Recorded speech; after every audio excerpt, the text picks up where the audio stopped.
This is Andy 2. This video is part 36 of a Singer Model 404 full restoration series. And after my sew off and testing the stitches, I did a little tweaking and everything looked good. So I want to put a final waxing on the machine. And when I started looking at it, I had so many fingerprints and oily fingerprints, and where I'd handled this sewing machine so many times to do all these videos that I actually went back and did another coat of the Meguiar's cleaner wax just to clean all of my handling marks and fingerprints and stuff like that off of it. So that went quick, and it did. It got everything off. And usually when I'm done with the machine and before I'm going to sell it, I'll put about 3 coats of this. See if I can get better light here. Meguiar's Gold Class Carnauba Plus Premium Paste Wax. And I just use that because a friend of mine who restores vintage cars as a hobby, that's what he uses. And I'm sure that any good automobile wax would be fine. This just happens to be the one that I use. And I've been real happy with it. And I usually put 3 coats on everything except this bed part here. I'll put about 5 coats on. And when I put the wax on, I put it on the chrome, the plastic, the paint. I'll put it on the stop motion knob like that, the chrome. And since I put a few coats on, I don't make them real heavy. I just put light coats on, and I will wax the hand wheel like I said before in the cleaner wax. And I'll the one area of the hand wheel that I don't wax is right here, where the friction ring, when you put up the rubber tire, it runs right here. But the back side of the hand wheel I will wax, and the knobs and the bed and the top. I do the slide plates and the needle plates also. And besides the wax for the machine, the only other thing I use is some round wooden toothpicks, because invariably I get wax in the little edges that I can't get out with a cloth or stuff.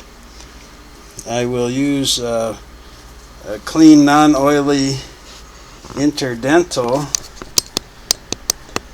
because I'll get wax sometimes in those oil ports, so I want to clean that out.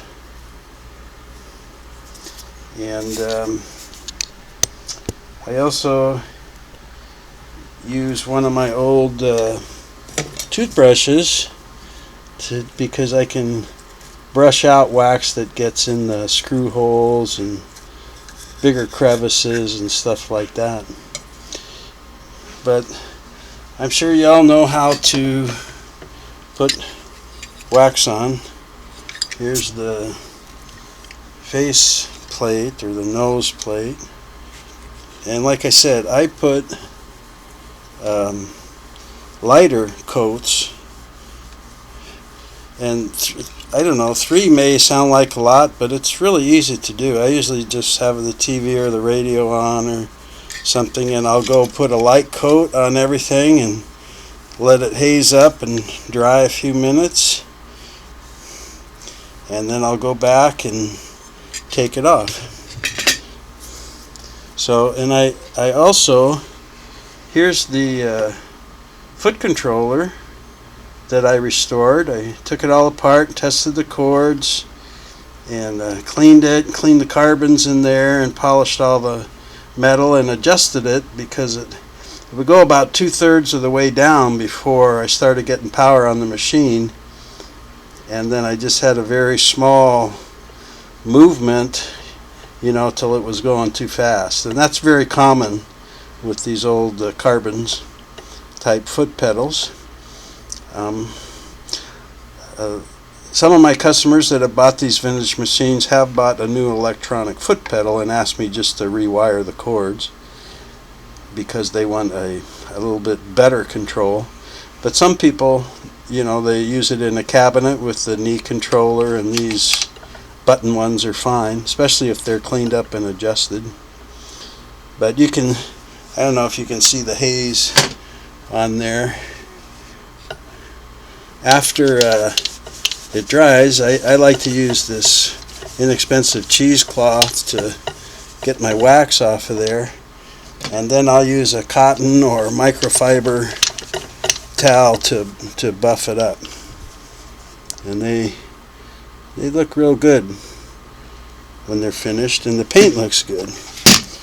So you can do it with you know, some of the parts off the machine. You might find it easier to get all the little spaces.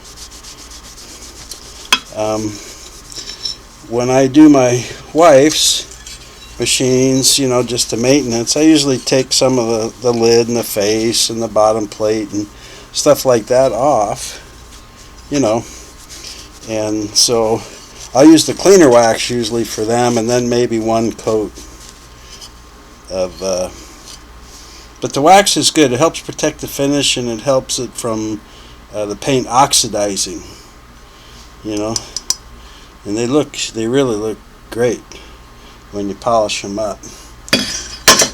So here's how my I think the last time you saw the oil plate, I had used some of the different waxes on there to show, but I waxed this up 3 coats too.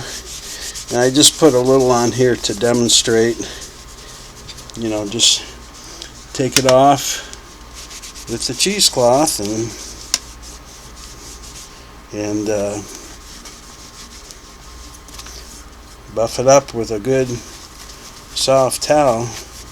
I'm starting to favor these microfiber towels a little bit more than the cotton for a lot of stuff like that.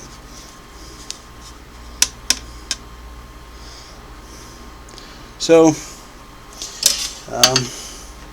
and then this part of the bed that takes all the, you know, the wear and tear from the fabric always dragging around in your hands and everything, I go ahead and put 5 coats. I got 1 light coat on here just to show you buffing it off and stuff, but get my protector there. And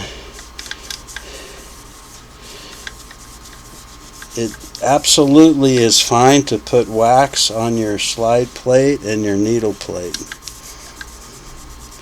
There's no problem with that. And you might have noticed I had the presser foot down, and I put a little cotton makeup remover pad there. I buy those, you know, like 40 or 50 for $1. And but when you're not sewing on the machine, when you're finished or going to storage, you should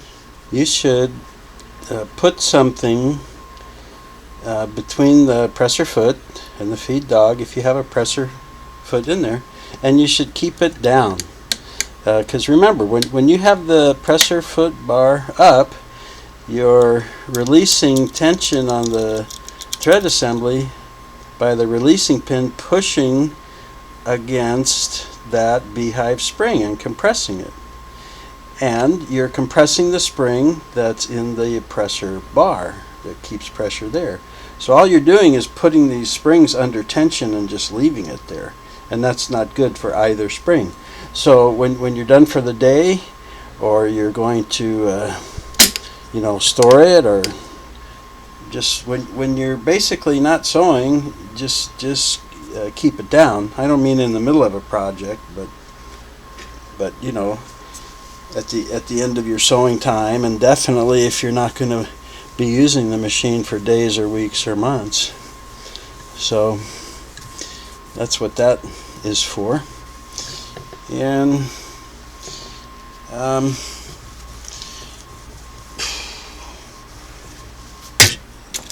about the toothpicks, because there's invariably, I'll get wax in these little crevices and cracks, and the wax doesn't really hurt anything there, but I don't like how it looks. So I'll take that toothpick and the toothbrush and loosen it up and brush it out of there and buff it off.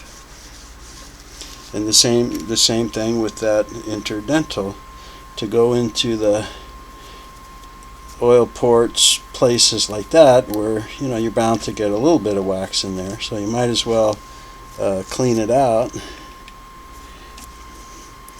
like that. So here's the faceplate, which now has 4 coats. But I put that on just at the beginning of the video, and I'll just buff it out. And by doing the light coats, they go on and come off really easy. It just takes a few seconds in each area, and then it buffs up real nice. So keeps it protected, and it keeps it looking good. I hope you can see how shiny that is. And then let me turn this guy around here. See my little chrome wheels. Of course, anything chrome or plastic can be some of the most rewarding to wax and buff, because it's so highly reflective. There we go. You can see let's take a closer look at that.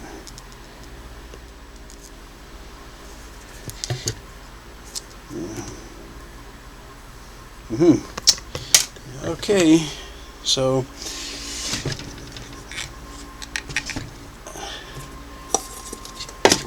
I think you're getting the idea there, how it all comes out, and the purpose of it: protect the paint, helps it look good. Of course, when I'm trying to sell to somebody, I want it to be, just like a car showroom, I guess.